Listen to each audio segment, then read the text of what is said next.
En el video extenso de hoy analizaremos las razones para la amplia aprobación sostenida por la Cuarta Transformación, el vacío opositor, los posibles escenarios electorales para 2027 y las fortalezas y debilidades que se perciben para la 4T hacia el futuro. La aprobación sostenida de la Cuarta Transformación no se explica por carisma, propaganda o fanatismo, sino por una reconfiguración profunda del sentido político dominante. La 4T logró algo que la oposición nunca entendió. Gobernar no solo es administrar, es producir sentido. López Obrador construyó una hegemonía moral donde el Estado volvió a presentarse como herramienta de justicia y no como gerente de intereses privados.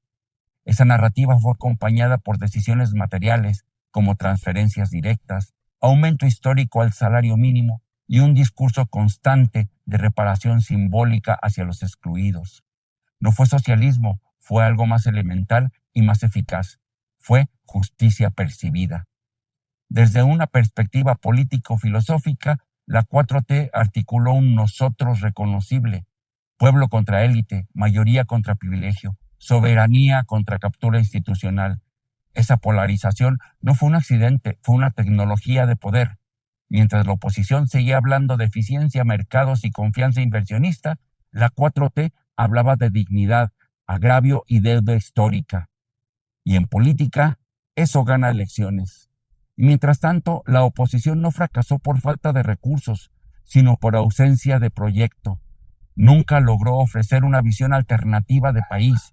Su discurso se redujo a una nostalgia tecnocrática que prometía volver a un pasado que la mayoría asocia con corrupción, desigualdad y desprecio.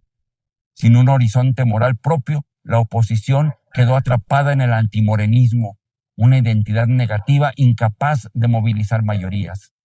En resumen, la aprobación de la 4T no es un error del electorado, es el resultado lógico de un proyecto que entendió mejor que nadie cómo se construye legitimidad en una democracia desigual. Así, de cara al 2027, la Cuarta Transformación llega como fuerza dominante pero no invulnerable.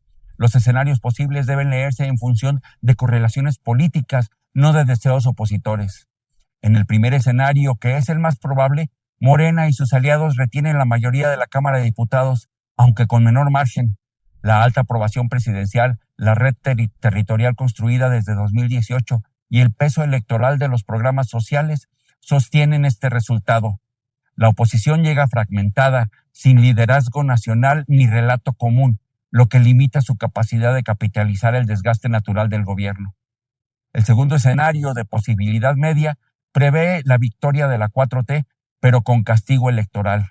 Morena conserva la mayoría simple, pero pierde posiciones en zonas urbanas y algunos congresos locales.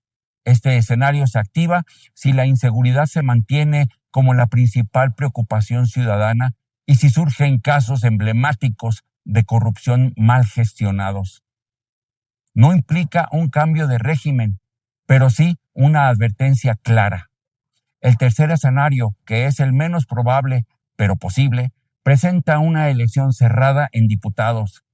Para que ocurra, tendrían que coincidir tres factores: deterioro grave de seguridad, desaceleración económica perceptible y una oposición que logre construir una coalición con identidad propia.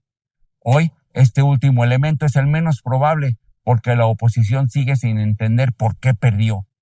En síntesis, 2027 no perfila un fin de la 4T, pero sí un punto de ajuste. La pregunta no es si gana, sino con cuánto poder sale.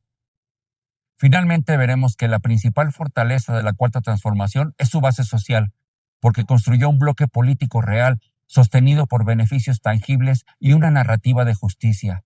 No depende exclusivamente de liderazgos carismáticos, sino de una identidad compartida que asocia al movimiento con protección social, reconocimiento y presencia del Estado.